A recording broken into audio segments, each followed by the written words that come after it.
I request Dr. Pratip Kumar Mishra, Odisha State Open University, Sambalpur, to deliver his talk.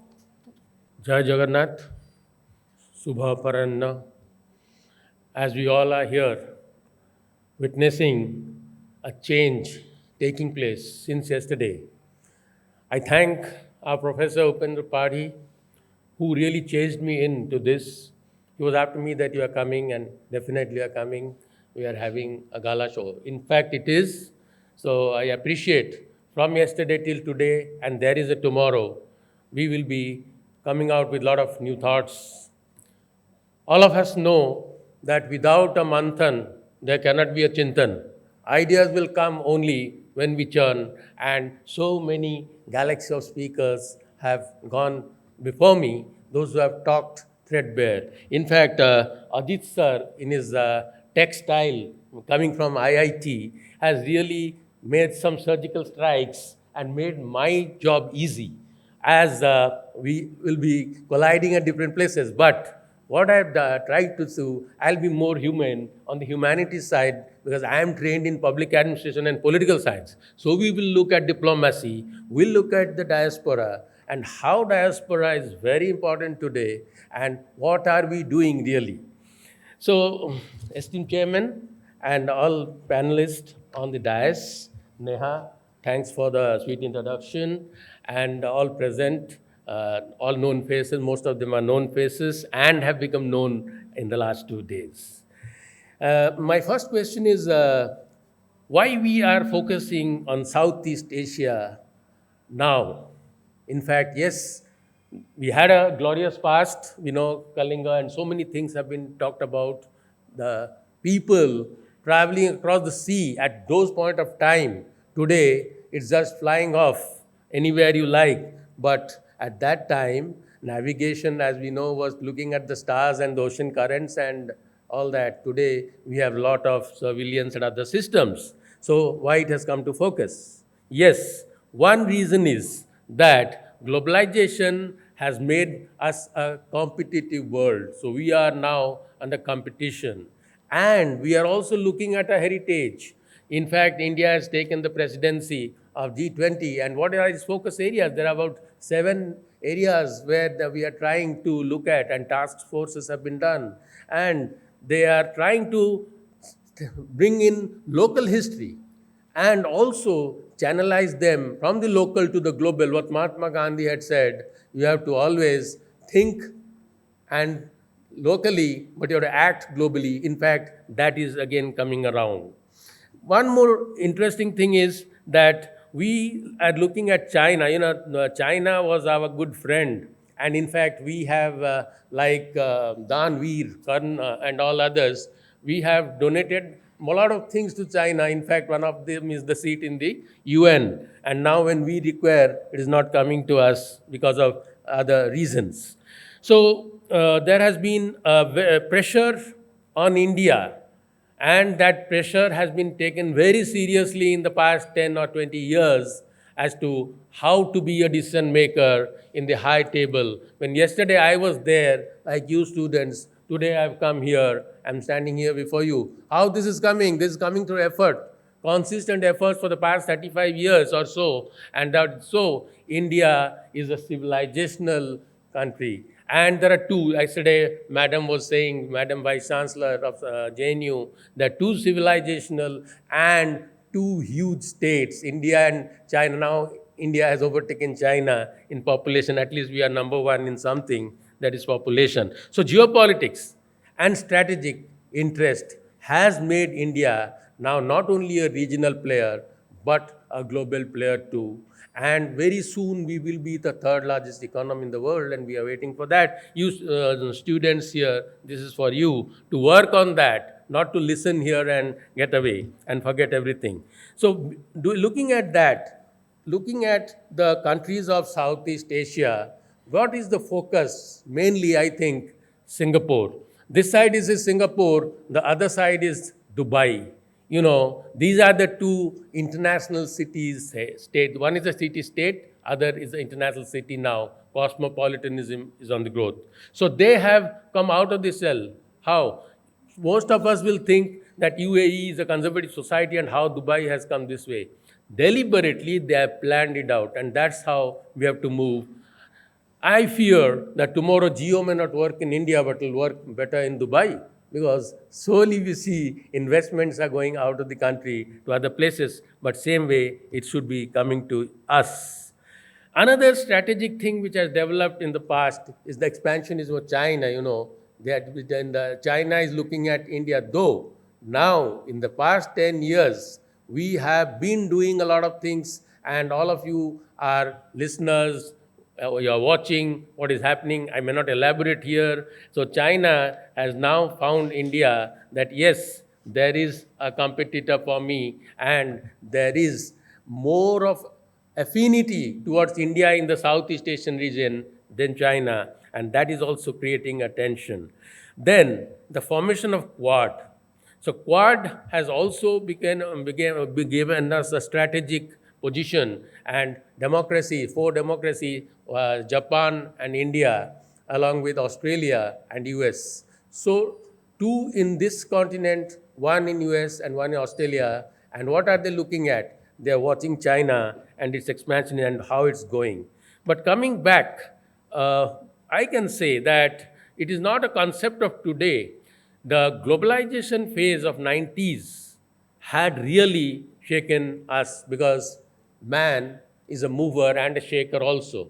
When you shake a man, it comes out with the best. When you put someone to the wall, if he's a fighter, he comes out of it. And that is what India is all about. So, being a huge country, it has so many things to do. First, when our present Prime Minister, he took his charge, what was his policy? Neighborhood first, but again, we have an extended neighborhood to look at, and that he's working on now. And in the past few months, you have seen the hurricane visit of our Prime Minister himself and the ministry led by Jai Shankar and others, how they are putting focus. They are moving to places which was not touched by others. And that shows how serious is our Ministry of External Affairs in looking at it. So globalization brought in good things for India, and how strategically we are moving in the Southeast Asian region. I'll tell you now that 1996 was a sectoral partner. So partnership was slowly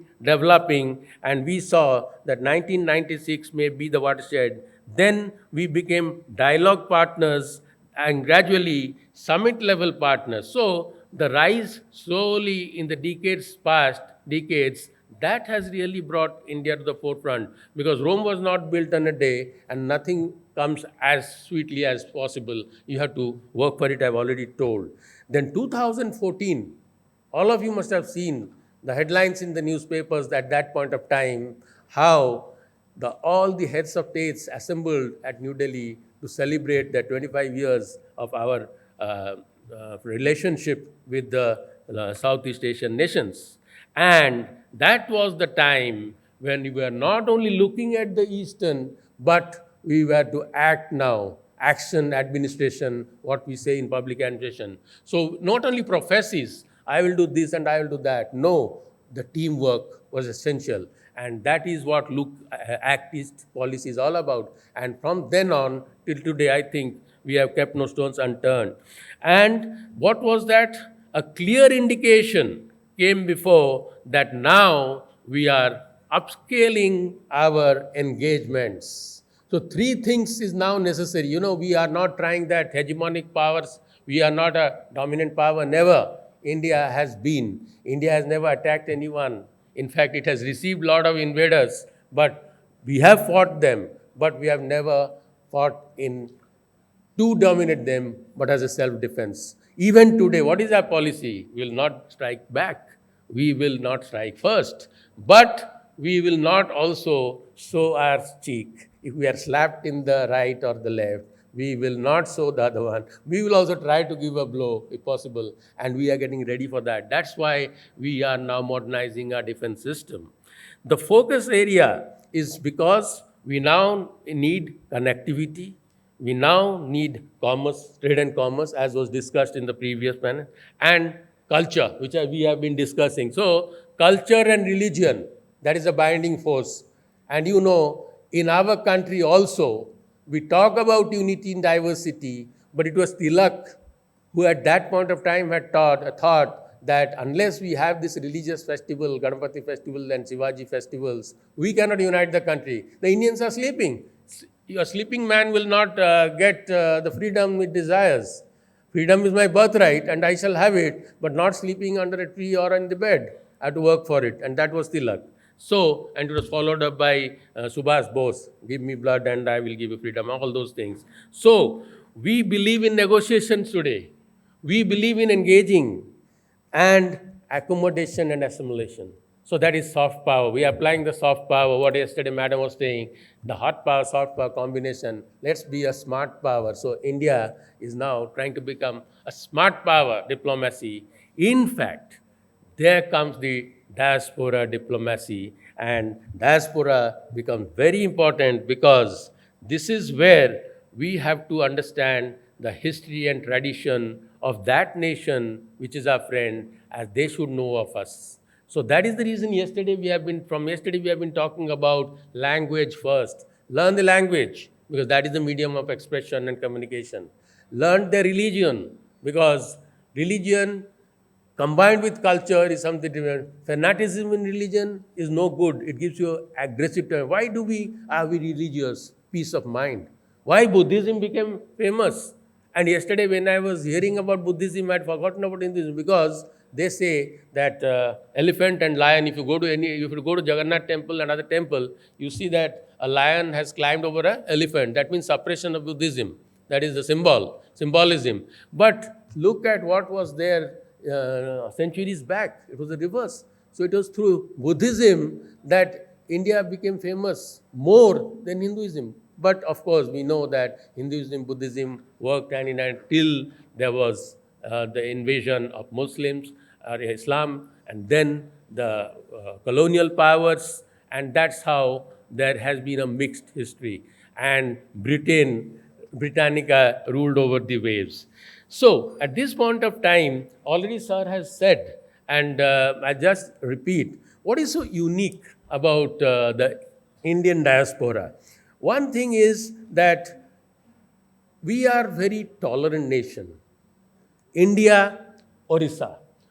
What I see India in the larger perspective, Vasudhaiva Kutumbam, I see Odisha in the Indian context. Kalinga, we had a real identity as the Kalings or Kalinga. But again, we suffered, like India, we also suffered in the colonial period till 1936, when we again rose to identify as Odias. Why Odia? It comes from the tribe and the language we speak. So then, till now, we are working on how Oriya identity will be around the world. And you'll be happy to know, like Prabhashi Bharat, we are also having in Dubai, even recently in Germany, there is a group of corporates in Dubai, those who are working for that. Odisha Pravasi means those who are NROs, non-resident Oriyas. So that is an indication that Kalinga will rise, as all are expecting. The cult of Jagannath, ISKCON, yes, ISKCON is a worldwide phenomena. That was who? Krishna. Krishna consciousness, isn't it? But now, Jagannath cult in, I think, about 140 countries or more. Recently, there was a temple built in, I think, Dubai itself, South. So, if you are opening your ears and eyes towards the world, you'll find that things are occurring in a parallel mode. It's not in one side. Political, economic, social, strategic, military. So all has to combine. It is like the ballistic missiles which are fired from that firing squad. Then the other thing is the character of Indian diaspora has always been that assimilate with the local population. Don't dominate them. Don't try to convert. Don't try to reverse. Or don't strike at their feelings. When you make friendship, you just come as equal partners. You don't try to dominate your friend, isn't it? So it is somewhat like that. So that has been a motto and that has been a practice. While our good friend and now our worst enemy, China, does everything, first it acquires, settles its people, then does. That's why it is I think its presence is in 21 countries today. It has entered and not leaving. So that temperament is there. Then certain challenges are also there, which has been discussed. As Sir was saying, JNU had also conducted a very good program on this. What are the challenges? Throughout the period, Indian migration has been of that type. And it is said that the emerging issues have been always explained as first it was multi-ethnic transition, or we said that people went for labor, then they were hired for odd jobs, then professionalism came, we became skilled, and then we got our share in the world forum.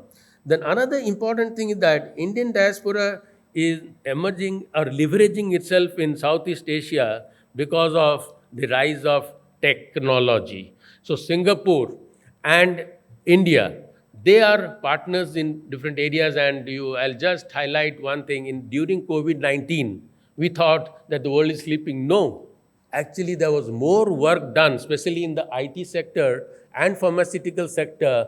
More research and more connectivity was established, and one of them is teleradio and telepsychiatry, which was being practiced, and that was also coming as bond. So look at the countries, 90 odd countries, which looked at India as their savior, vaccine diplomacy. So these are all being strengthened because of your diaspora present in those countries. So diaspora is the Indian image. Like, who is your diplomat? Your diplomat is sent abroad to speak for your country. So is the Indian image. Whatever the diplomat does is that your country desires or does, isn't it? The same way, your diaspora has to be such that they should look at the things in that perspective. But there is a give and take. Like Sir has also said that the diaspora also expects that the mother country does something for them, and so many things he said about why there is tension in Malaysia or why there is tension in other parts of the world where you are treated as minority or second grade citizens. So that is affecting. As already said, Sir has already said that diaspora origins in Greek, and the diaspora coming in is of different variety. It's always a diversity, and there are different attitude, culture, and traditions. But what I am hinting at now is how do we utilize our diaspora? In fact, diaspora of any country provides the human dimension to the issues, the link between countries. They play for both. They play for themselves and they play for the mother country also, because they have to survive in a different environment there. Also, they have to look at their own country's interests. So now they have to play a dual role, and that is to be done effectively. The unique role today of diaspora in international relation has been taken in by most of the developed and developing countries, because they understand. All of you must have seen Namaste Trump and Howdy Modi, and that is one of the greatest achievement of India in recent times. And that also showed to the world that we were non-aligned, we were little tilting towards Soviet Union, but yes, the time has come that we are understanding our own foreign policy, and what we are saying is an independent foreign policy. And that was why it is all about leadership, it is all about environment, it is all about time. So the time, date, everything is so important. Now is India times, and it is very important. They are the connecting link, the bridge, as already said, that the diaspora takes on its responsibility, because diaspora was not born there. Diaspora migrated. So all that they had taken, time has come, you have to give back, isn't it? Like we think that post-retirement, what we have to do? We have worked with the government. We have taken our share. Now, post-retirement, let us give back to the community. Some people have joined the Rotary like myself. Some people are in community service. Some are also giving free education to students, having gurukuls and all that. Why? So that is what the balance has to be maintained. Then diaspora today has the capacity to influence. So all elites, look at Rishi Sunak government. Look at our Indian legislatures, those who are also working out in US and other places. They are they cannot break, but they cannot bend. So they're trying to bend the foreign powers to India's side. It is not that only we are doing it one track. It is assimilation from both the ends, and that is giving us a real balance. I'll conclude in certain minutes. I think there is time for that. Then Indian diaspora specifically has certain things which they are doing in Southeast Asia. First, that though there is no uniformity, we have already discussed that it is all spread over the 10, 11 countries. More focus is on the Asian tigers, which has now been turned into Asian cubs, they are saying. So now South Korea and Taiwan, they have become Asian tigers, and now Thailand and Vietnam, they have receded. But still the focus, Singapore, Malaysia, Indonesia. These three are like trident, Trishul, trident. So these three were in focus, are in focus, and will be a partner, because Indonesia and India, they were the joint members of the non-aligned movement, Egypt on the other. So that is one. Then we find that who are going more today? Professionals and corporates. That is the area. So skilled. So now our NEP 2020 will be building up youths like you. So more you will be trained and traveling abroad. But do not stay back. Come back. There was a time when there was brain drain, isn't it? And it was Rajiv Gandhi who first thought at that time that why there should be a brain drain. Why not we reverse it? Probably the time has come. And it is reversing. At least in my family, I know 3, 4 of my niece and nephew, they have reverted to the IITs and they're working in Delhi and other places instead of being professionals there. So there is a change in mind, and that change will also change the Indian psyche, because that's rush towards anything foreign or anything Western has gone down. Now people are traveling east also. Then, what is the expectation? I'll be closing on that. Expectation is the diaspora area overseas is building up a network. It is network of diaspora has been working for the mother government, and that is very essential. And timely interventions by our Ministry of External Affairs and other people, whether it is community organization, whether it's soft power diplomacy, whatever, that is also giving us a push. And our presence is felt. Why? India again goes by the tradition of Buddhist tradition and others. Then it also has an economic factor, as all of you know that economic drives, the main driver today of anything is economics and world trade, as already discussed in the previous, and that is very important. And we are to be an influential group. So who can influence? It is when you are politically in the decision making process, but that is not happening at certain places. Why? Because democracy can only give you the power to influence public opinion. But, however, we should not be very aggressive, because each individual has an emotion and self dignity. So, how we navigate our ship in the troubled waters or through smooth waters, that depends on the leader, captain. So, that has to be done, because India is a huge country, it has spread effects all over the world, and what it needs is to further strengthen, cultivate the relationship, and match with the Indian diaspora. So diaspora in the country of friendship and diaspora in India. So that connectivity has to be free flowing. Are we doing it? Yes, we are at all levels, and that has to be done at all levels. Like Sir was saying that there was a workshop he attended in Indonesia. Yes, we have to know each other more and more, because our generation is changing. New students, new youth are taking over. So they have to understand what had happened. Yesterday, someone was saying that we were good till 62, friendship, religion, everything was good. Or after 62, something went wrong and we lost it out. Now we are in the driver's seat, we are regaining.